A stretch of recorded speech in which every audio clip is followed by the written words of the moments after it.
Okay, good morning. Today's daf is daf mem in Maseches Menachot, and we are still discussing the halochot associated with tzitzit. Let me share my screen, and we will get really started. Um, Yesterday we concluded at the very bottom of Lamed Tet Amud Bet. So we are up to the very first word on Mem Amud Aleph. So let's just dive right in. We've got a new brisa that's going to discuss tzitzit and for garments made out of linen. So Tana Rabbanan, the rabbis taught sudden betzitzis, and Rashi tells us a sudden.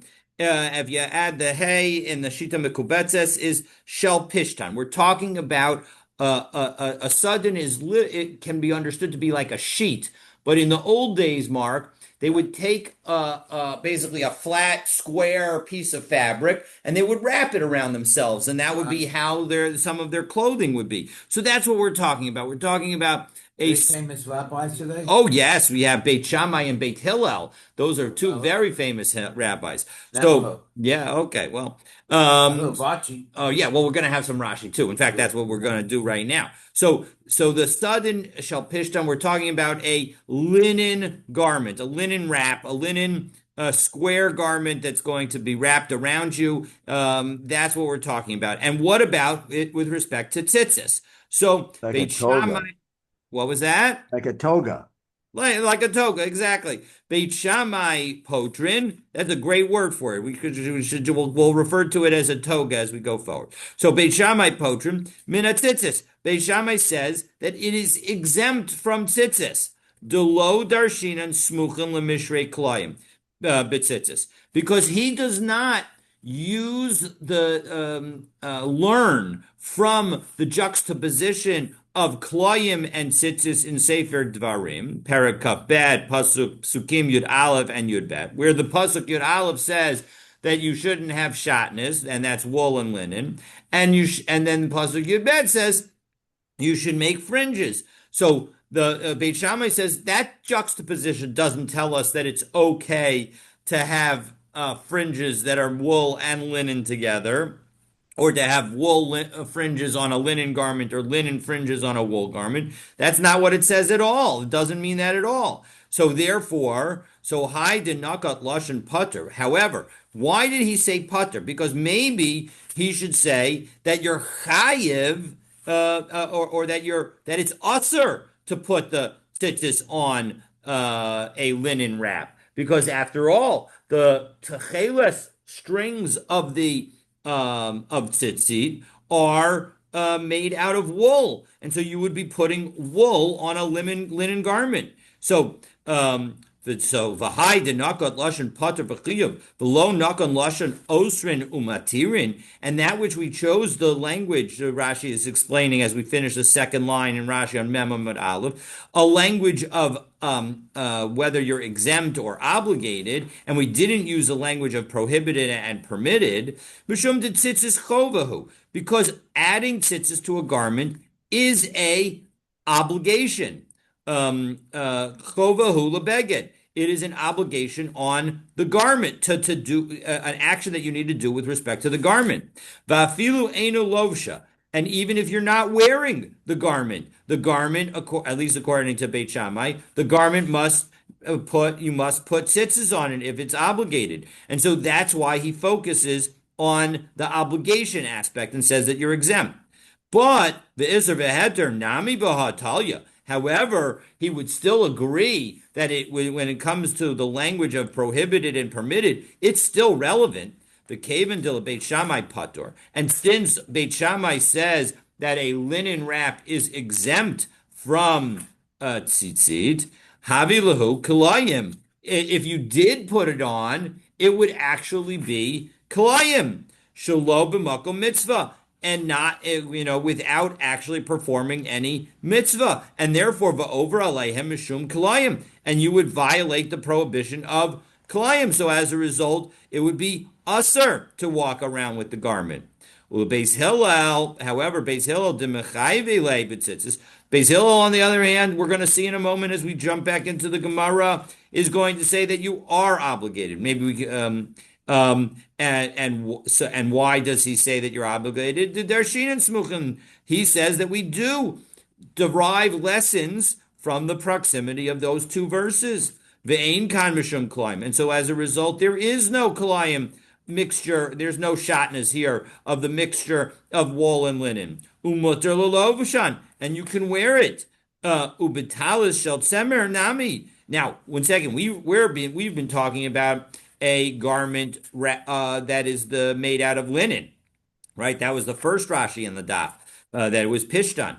So, but this is all true with respect to a wool garment as well. Right? Ubetal shel tzamer nami lebeishamai aser. It would also be aser to have a garment that was wool la'asos ba lavan shel pishtan. You would not be able to use white strings of linen. And in fact, of course, our strings are all wool. The vast majority of strings for tzitzis are all made out of wool.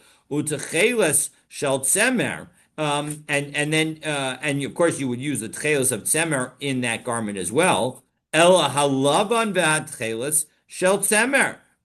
You would need to use all wool. You would need both the blue and the white to be wool, according to Beit Shammai. Beit Hillel mutter, and Beit Hillel would say, no, you're allowed to use linen white strings in a wool garment. But why? So, given the fact that the argument that they have exists both with respect to wool garments and linen garments, why did the Gemara choose specifically to talk about a linen garment? The reason that the Gemara chose to specifically use a linen garment, mishum dipsika le milsa, because it ain bo tzitzis below klayim, because it's always going to have the machlokus. There is no way to do tzitzis without klayim if your garment is made out of linen. She'ikar mitzvah tzitzis tcheles, that the ksiva bay, that the main mitzvah of doing tzitzis is to have those blue dye, the tcheles strings on them, utcheles amrahu. And we've seen, and this is the language, of course, from Maseches Yevamos, that tcheles is made out of wool. And so as a result, if you use a linen garment, there is no choice but to have shatnez present. So that is the description of Rashi on Beit Shammai and Beit Hillel. But let's come up back to Beit Hillel, which we didn't read inside. So Beit Hillel, end of the first line. Mechayvin, Beit Hillel says, no, you're obligated to put even the strings of wool on a linen garment. The halacha gedivrei Beis Hillel, and as we know, the halacha follows the Beis Hillel. So Rabbi Eliezer, Rabbi Tzadok, the halo kol hamatil techeles b'Yerushalayim eino elamin amitamin. But 1 second, how can you say that the halacha is like Beis Hillel when it comes to people walking in Yerushalayim? If you walk around with a techeles garment, and you have techeles, if you walk around with a linen garment and you put techeles on it, and now everybody is going to be wondering about you. As Rashi says, Eino elamin had mitamin, mitama as kol haroin. Everybody who sees you is going to be wondering. She'omer klayimhu, because they're all going to say, this guy is wearing a linen garment with wool strings. That's klayim. The klayim hu lavush.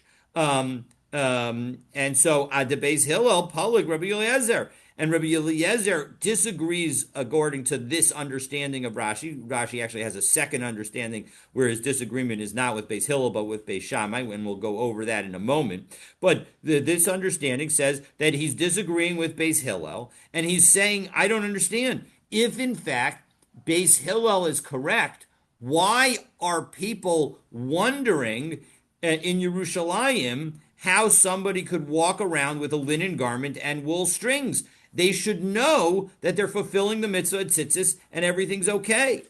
So Amar Rebbe says back and get back into the Gemara. So we're now fourth line near the end of the line. Im Kain at the Aleph Kaf. Lama Asaruha. So 1 second. So the implication of Rabbi Eliezer's statement is that the rabbis in Yerushalayim said it was forbidden. So why was it forbidden? So this is reason number one is Lafisha Ain Bikian, because people were not sufficiently knowledgeable. And so as a result, that's the reason that they updated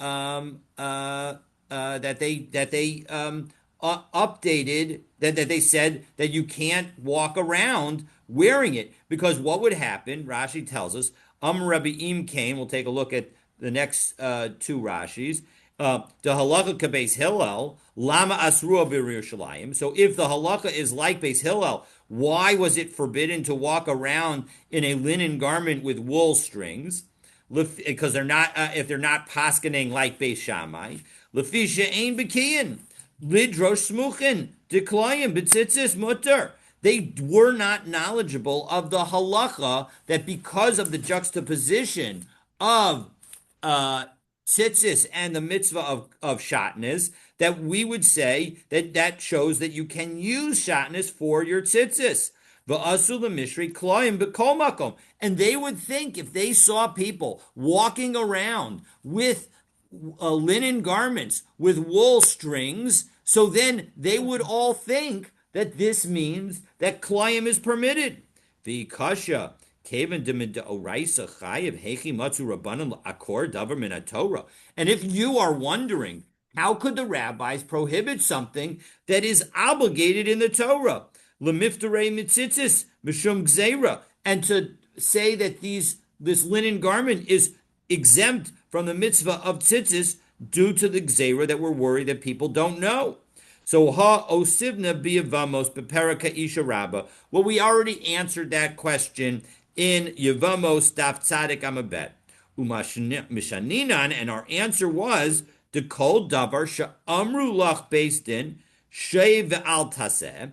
Whenever a court will tell you to sit and don't act, mitzvahs aseh, with respect to a positive commandment, mitzvahs aseh zu shebetorah, with respect to this particular commandment in the Torah, ura'u tam ledivreihem, and you see that they've got a good reason for their actions, well then, ein zeh oker davar min Torah. That is not actually uprooting something from the Torah.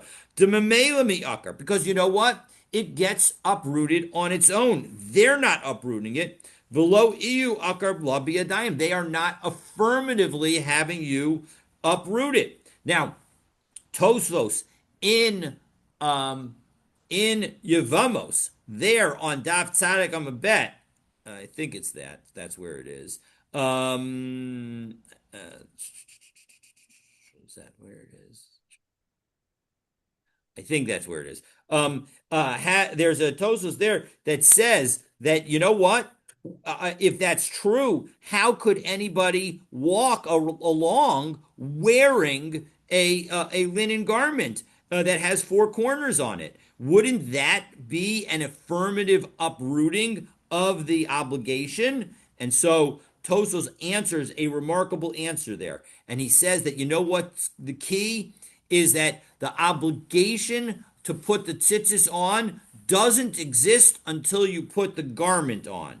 And so as a result, when the garment's not, until the garment is affirmatively on you, you have no obligation. Once the garment is on you, well, then you have an obligation, but then it is, you can do that, then the rabbis can still do the sheva al tasa. And the putting on of the garment is not considered uprooting a mitzvah saseh. So that's Tosfos' answer with respect to how one could wear it. Another possible answer could be that you're not allowed to wear it. You just don't have to put the tzitzis on, but that doesn't mean that you could wear it.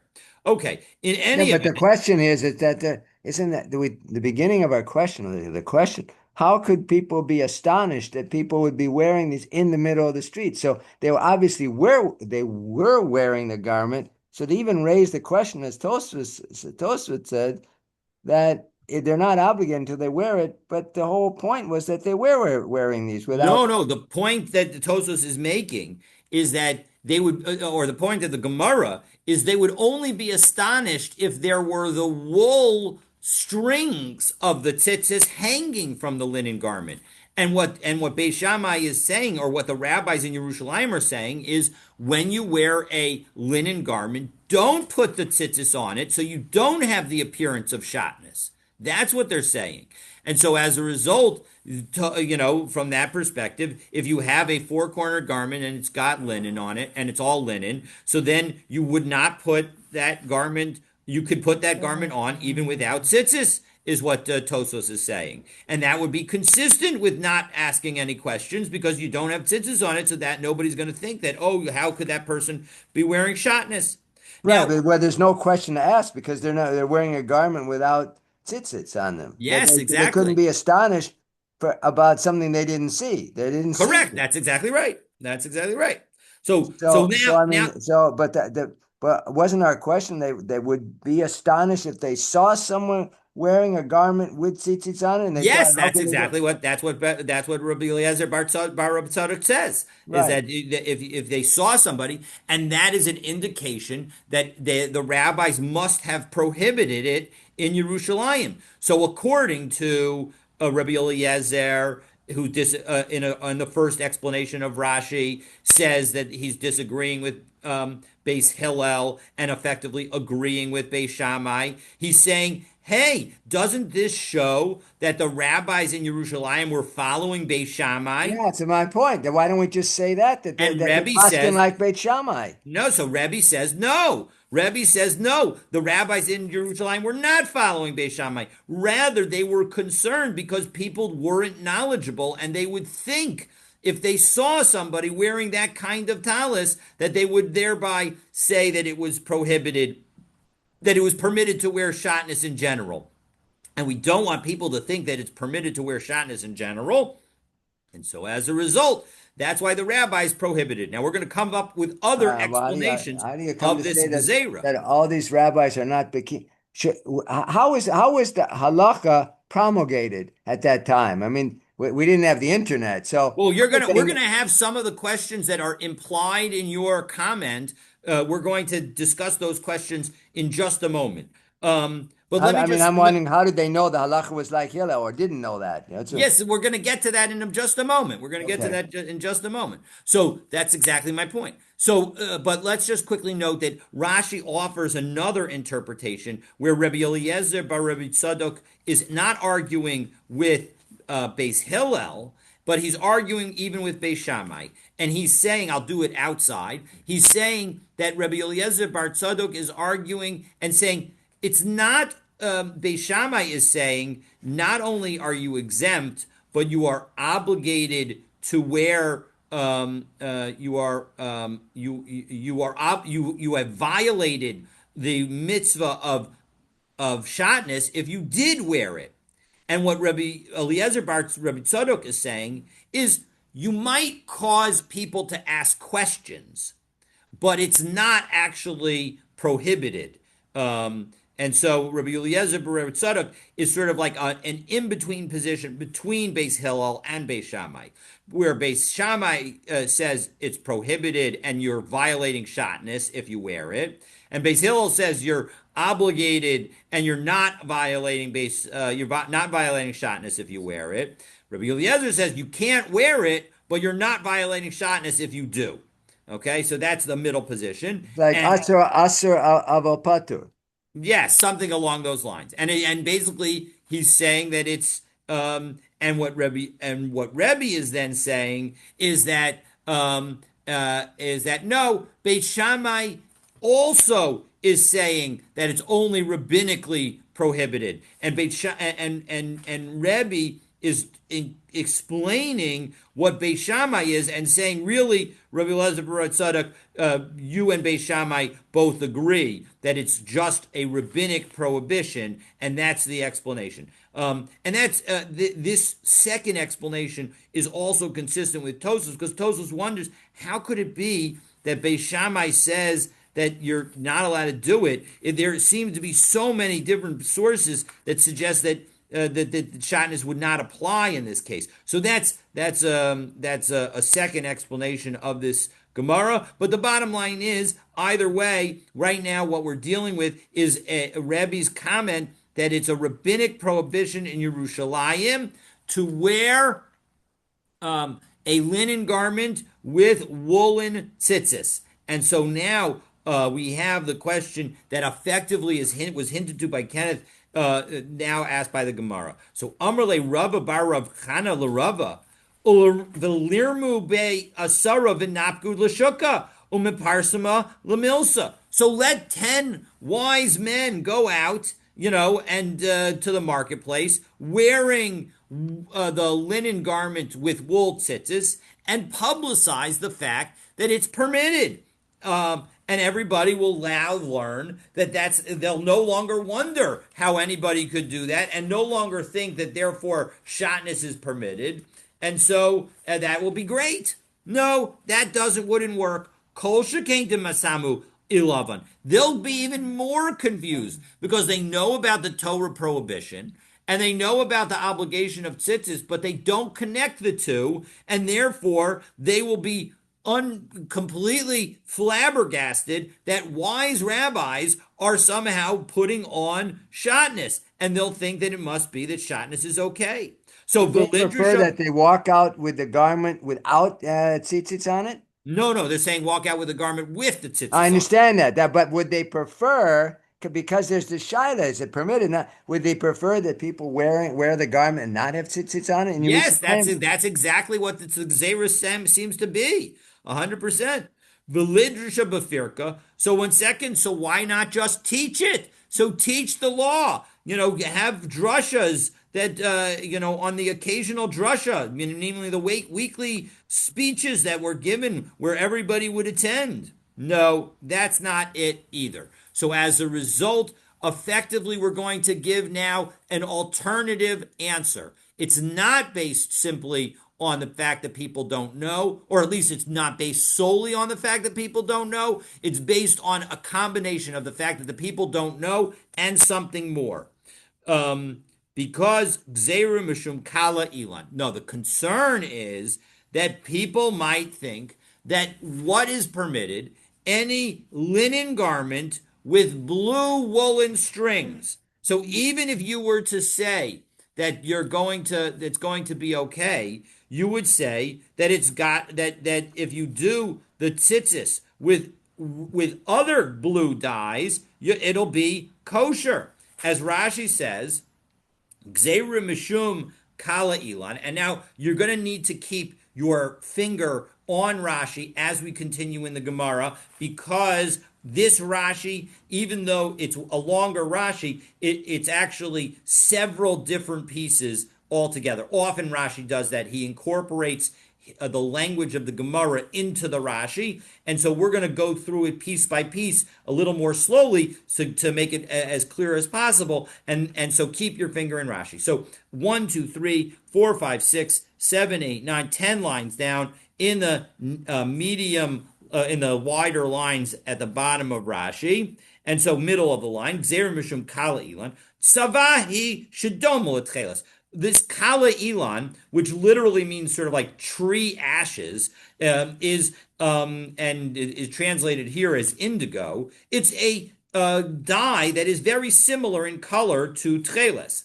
V'i sharita shel tcheles besadin. And if in fact you said that, a linen garment with wool strings of tcheles is going to be permitted, asi lememre, people are going to say, Semer tzavua b'kala ilan, that if they had some wool that is dyed not with techeles, but with something else, havi klayim, shelo b'makom mitzvah. And you know what? In that situation, they will be wearing klayim, even though because it's not the right techeles. They're wearing the wrong wool. So 1 second, v'lo yehei ela lavan, but 1 second, why should that be a problem? Because we have seen previously, as Rashi writes back into the Gemara, v'lo yehei ela lavan. So let's treat those blue strings as if they were white. because we learned that if one has no tcheles, that you can, right, you can use white wool. The kaparich, and so back into the Rashi, the kaparich, and so we ask on this answer, my ichbatlan irami kala ilan. Who cares if they use a wrong blue dye? Lo yehe hai kala ilan elalavan. Let's just treat this blue dye, and now Rashi's using the language of the Gemara, like white. Ba'alma, generally. Kolomar, Semer Lavan, Ha'amran La'el. We saw earlier that when it comes to white wool, Ein lo tcheles mata lavan. That if you don't have tcheles, you use the white wool. And so as a result, so fine, this person's wearing a linen garment. Let's treat it like let's treat the wool fringes that he dyed with the wrong dye as if they're white, and it's still kosher. So kevan de efshar b'minan lo. No, as Rashi explains, since it, well, let's do the literal translation and then go back into the Rashi. Since it's possible with their own kind, back into the Gemara, so then no, then it's not possible. Umishani kevan de efshar b'mino. Since it's possible with its own kind, kevan de l'shem lavan.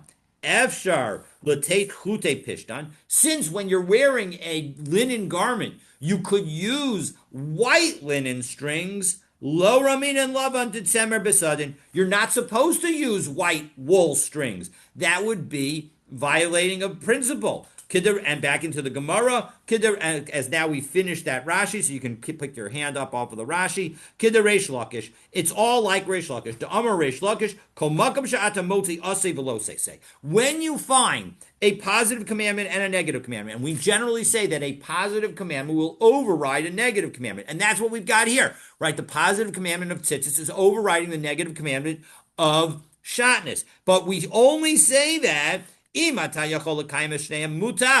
you can fulfill both obligations, well, that's what you should do.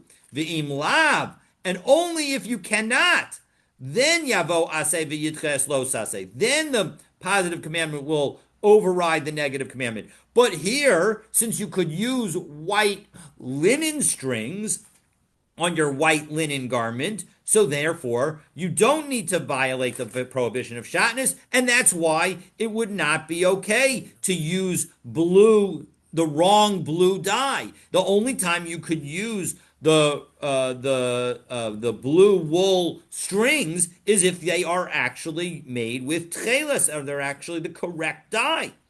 The liv dekua. So all right. Fine, you've explained why you can't, you need to make sure that everybody is using the right dye, but why don't we just check and make sure that everybody's using the right dye? And we're not talking about the classic tzitzis check that you might have had, or I know I had in grade school and high school. No, we're talking about checking with the makers of tzitzis. As Rashi tells us, we're now from the bottom of Rashi, 5, 10, 50, about 20 lines up in the Rashi. Beliv decay l'chol hayoros shitzovin behen tzitzis.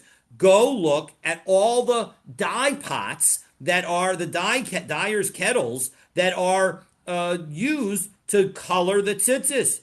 O otan hamochrei tchelas, or those who are selling the blue dyed fringes. Deloli havi kala ilan, to make sure that they're using the right dye and that they're not using the tree ashes, namely the indigo. So why not just do that?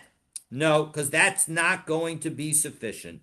Elexera mishum te'ima. There's a gzera based on te'ima. Now, what is te'ima? Rashi tells us 3 lines down from where we were just a moment ago. Te'ima nisayon.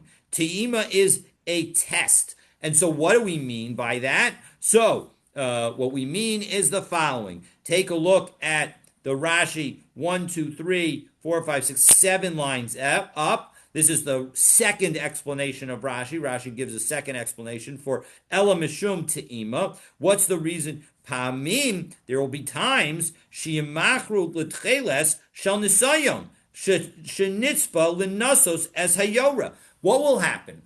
In order to make sure that everybody's using the correct tcheles dye, we are going to go around and we're going to test that dye. But part of the test is to stick a wool string into that dye and then pull it out, and then you do the test on that wool string. And the issue is that when you put the test string into the dye, that is not going to be a kosher string for tzitzis. But it will be so tempting. People don't want to throw out anything. They'll want to sell it. And so as a result, Amrin Lakaman, Ta'ama, Psula, that we're going to see on over the weekend, I believe, that if you have a test, it is puzzle to use on your tzitzis. Vaha milsa leka lamikam bebedika. And this you can't do checking on.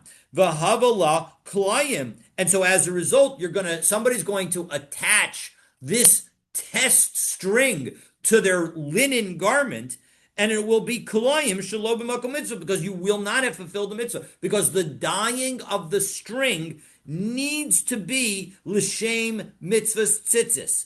And if you dye the string, not l'shem mitzvahs tzitzis, but instead, in order to test that you're using the correct dye, that does not work. And therefore, it would result in the tzitzis being prohibited. So, all right, fine. So I understand that we can't just go out and check it out. So what about and But so as a result, isn't he checking it though? Isn't that the whole point that this is a test? There's a lot of background noise, so I didn't hear everything. no, we don't have any background noise here. No, not you. I mean, I got some background, okay. but So so the point is you're right. The gzeira is now that we don't want to go out and publicize it, because even if we publicized it and even if we went out and checked, the problem is that the test threads will exist and people will find them and use them, and they won't realize that the test thread is not kosher. And as a result, your people will be attaching non-kosher threads to their tzitzis, and they'll be wearing shatnez, and they won't be fulfilling the mitzvah of tzitzis. And so that's the problem. So now we have a designated tester in like a wine test. So it's a laboratory. I mean, not you walk into the lab and do tests, right? Correct, but the problem is that these tests are being done all over the country. Wow. And so you would have to go to every place. There would be too many places for the rabbis to go and check all of them. They would be sending out messengers. These messengers would not necessarily, they would throw out the threads, right? They don't have, it's not like they have incinerators, etc. They'd throw out the threads. People would find the threads and sell those threads, saying, "Oh, here's Techeles. I can sell it and make some money." So how much do you think they'll? I don't know, a couple bucks. So so now we're going to ask, well, why not make a sort of a public statement, a public announcement? V'lichtava adiske. So make a public official document. A diske is a official document. So sounds like a disk, like a computer disk, and it can also mean that, but it's in the Gemara's context, often, especially in like this, it means an official document. So why not have them write an official document?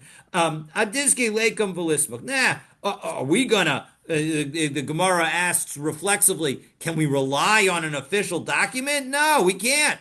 So Rava then points out, yes, we can. So and because we can, your explanation of the rabbi's decree saying that it's because of the test cannot be right. So Amar Rava, Hashta, 1 second. Now, eat chametz v'pesach v'yom kippurim. You know what? We are so reliant on official documents that we use them even when it comes to chametz on Pesach and Yom Kippur. We'll rely on them. Dechares. and they are subject to punishment of kares. Samchinan diske, and we rely on the official documents in that case. And Rashi is going to explain in just a moment what the reliance is. Are So we talking about the mechirat chametz? Is no, that no, we're going to get to it in a moment. Hacha de ase ba'alma, here where all we're talking about is one positive commandment, lo kol shekain, we should certainly be able to make a public announcement and everybody should know. So what is that case? So take a look at the top Rashi. We're now on Mem Amud Bet.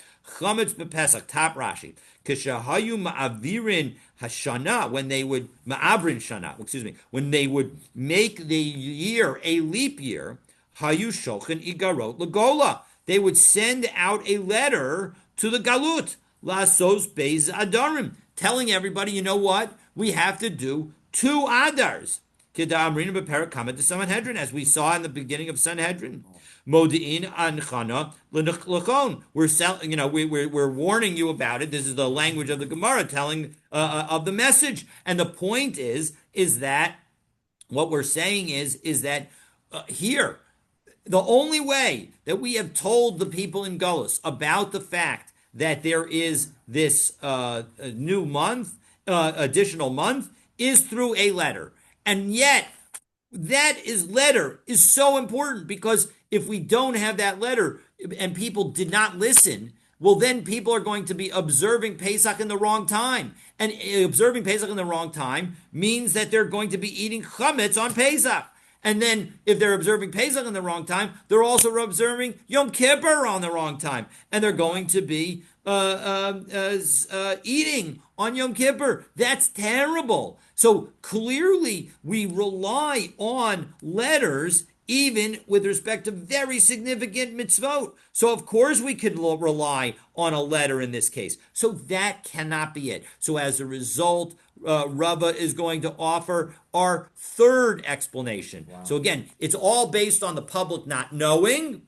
So first we thought maybe it was the public not knowing about shatnez, and then or thinking that shatnez could apply in other cases. Then we said, no, that can't be it, because everybody, we could educate people for that. But so then we said maybe people are using the wrong dye and that won't work. But we could check all of that, so that didn't work. Then we said, okay, so maybe we're worried about the test that would be the test product would end up getting used, which would be actually made out of tcheles, but it wouldn't be kosher because it wasn't dyed for the purpose of tzitzis. And we said, well, we could still rely on an official document telling people not to use those things, and that would be sufficient. And so as a result, Rava comes back and says, you know what? Here's the reason. Ella Amar Rava Hamilsa Amri. Here's what I said. Here, the Itmar b'mar Rava, and it was said Mishum de Rabbi Zera Kavasi, and it was said just like me by Rabbi Zera in Israel. So in the West, meaning in Israel. Shema Yikara. You know what? I'm worried that somebody's garment is going to tear. Sadinu b'toch shalosh v'yisperenu. It's going to tear. His linen garment is going to tear within 3 fingers of the shalosh here is 3 fingers, because the tzitzis need to be, the whole of the tzitzis needs to be within 3 fingers of the edge of the garment and the corner of the garment.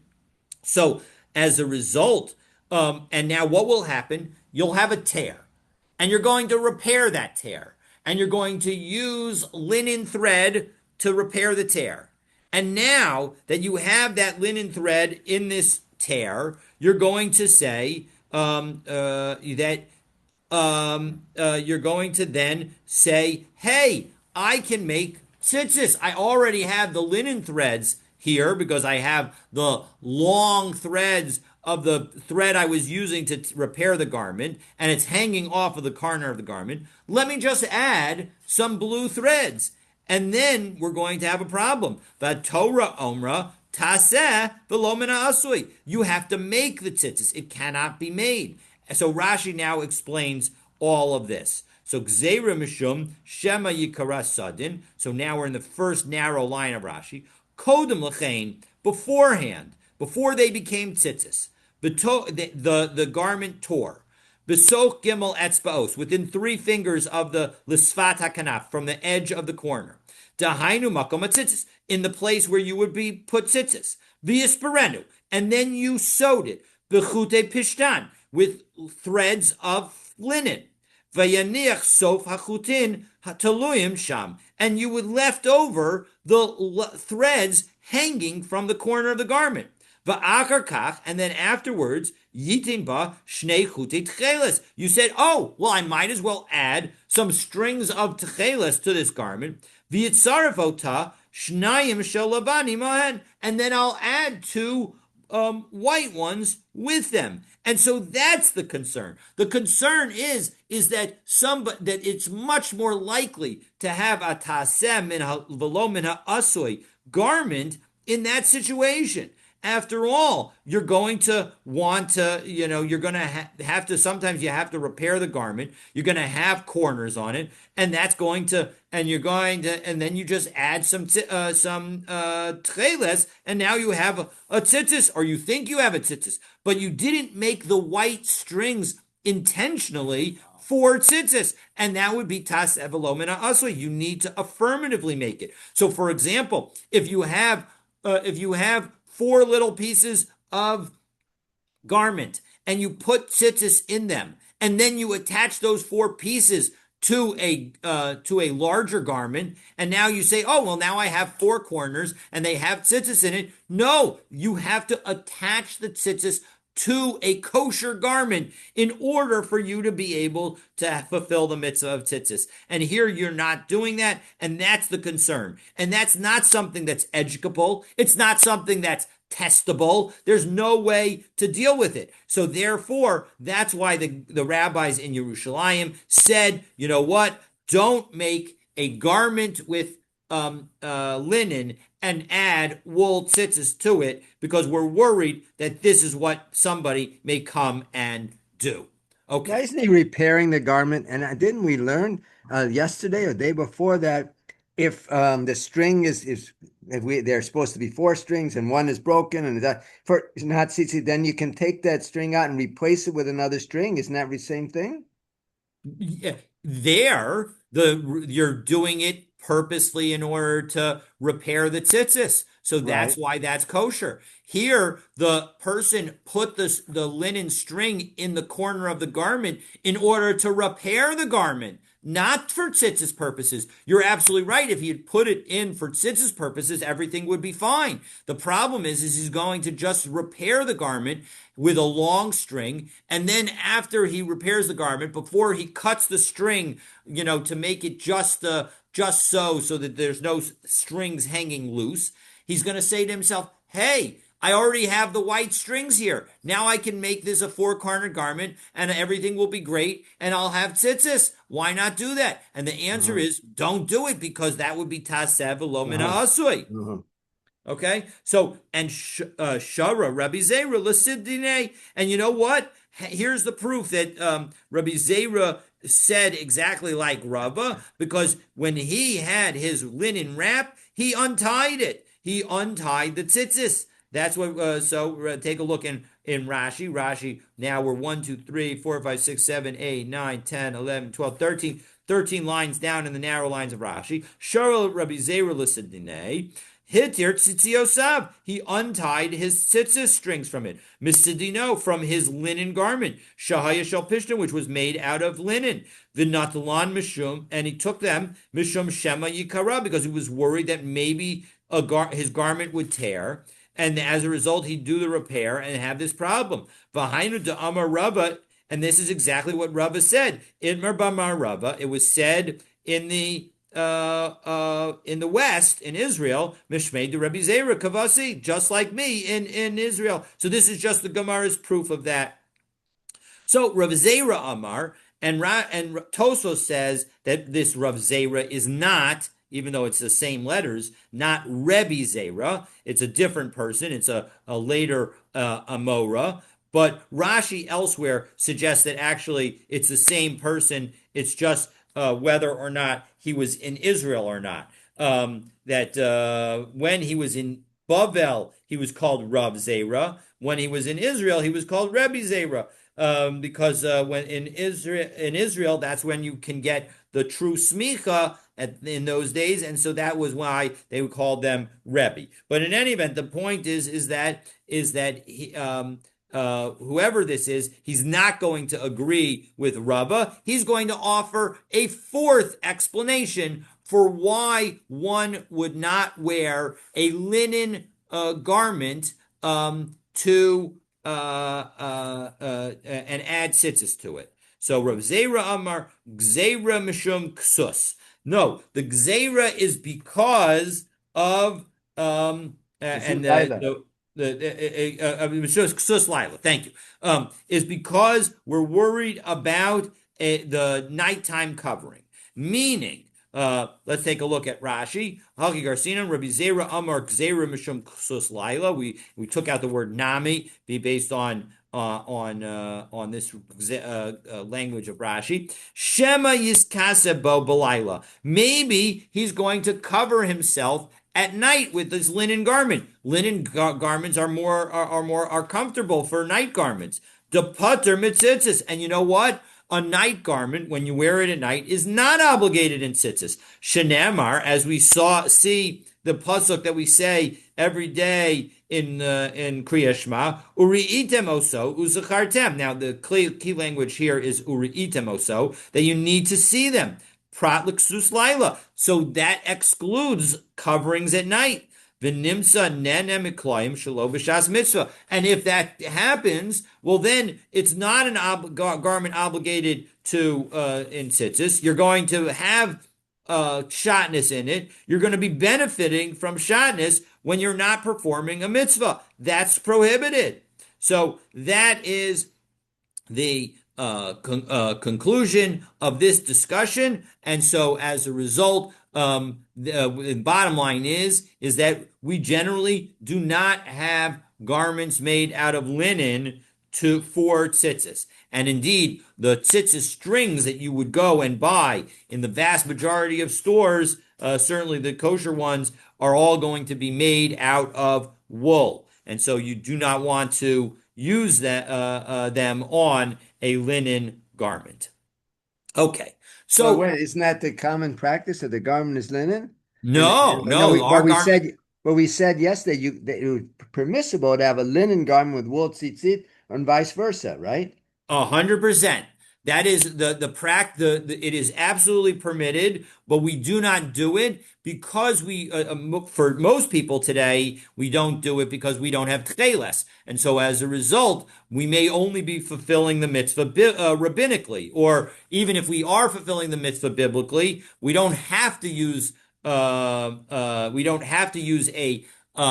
a linen garment, and therefore we don't use a linen garment based on what we saw of Reish Lakish, that if you could avoid the shatnez situation, so then you're going to avoid the shatnez situation, especially since we wear our tzitzis garments voluntarily. And so as a result, we don't need to we don't need to make those garments out of linen. So as a result, in general, either the garments tend to be made out of cotton, or they tend to be made, which would be fulfill a biblical mitzvah according to the Ramah, or they're made out of wool, which would fulfill the biblical mitzvah according to everybody, including the mechaber. And so that's the situation. We do not, generally, I'm not aware of people wearing linen garments with tzitzis, and I would suspect that people would frown on that because of the concern of shatnez.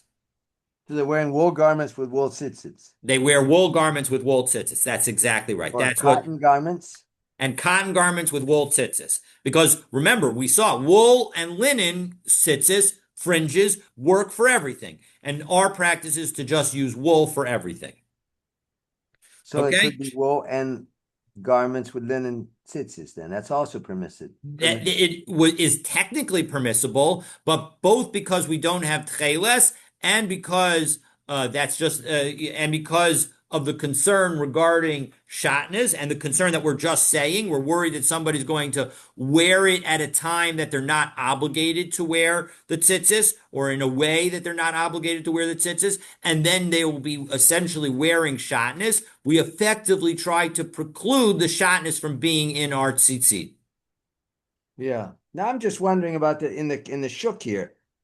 If they're making pronouncements, as we said, sending letters regarding Pesach and Yom Kippur and notify people, couldn't they, once the halacha was decided according to Beit Hillel, they make an announcement? They send letters to everybody in the Jewish Yes, world?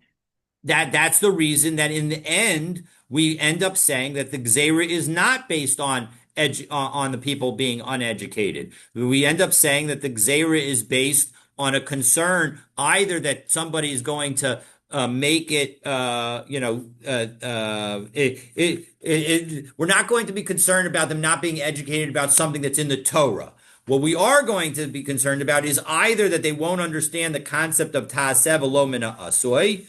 That was Rava's answer. Or according to Rav Zera's answer, we're concerned that people are going to wear the garment at night when they're not obligated, and they're going to use it in a manner that it isn't obligated anymore for tzitzis, and it's going to have shatnez in it. That's the bottom line of concern. But it's using it like a blanket.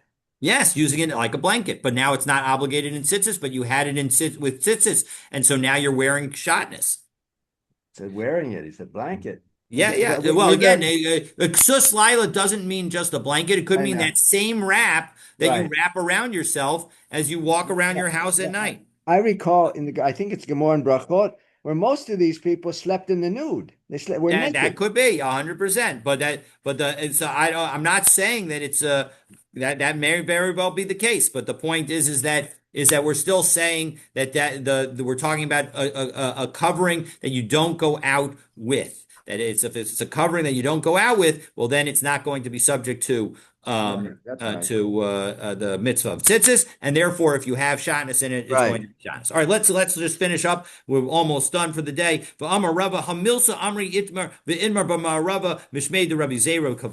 There's another statement where I said something, and Rabbi Zera in Israel said just like me. He shall beged v'knafeh shall or. If you make a garment that is mostly some kind of cloth, but the corners are made out of leather, chayevet. You know what? It's subject to tzitzis because most of the garment is made out of cloth. He shall or uchnafeh shall beged. But if the main garment is leather and the corners are cloth, peturah, it's exempt. My taima ikar beged be'inan. You need to have mostly a woven garment, and leather is not woven, therefore it's not going to be subject to tzitzit. Rav Achai azo basar kanaf, but Rav Achai, based on the fact that we say hakanaf pesil techeles, he would say you follow the corner, and so don't tell me that it's he would rule exactly the opposite. Okay, so Amar Rava, Amar Rav Schora, Amar Rav Huna. So now we have, having mentioned ta'aseh v'lo mina asoy, we now deal with another case. If you have a garment with three corners, and you put tzitzis on those three corners, and now you add a fourth corner to the garment, meaning the fourth corner was rounded, but now you cut it so that it's a nice corner. Psula, it's going to be, and you added tzitzis to that last corner. Psula, it's going to be puzzle. Because mishum ta'aseh v'lo mina asoy, you have violated the prohibition. You needed to make the tzitzis, and these tzitzis were effectively passively made because they were put on a garment that wasn't obligated in tzitzis, and then our garment became obligated. So Meisvei, 1 second, I'll ask you a question. Once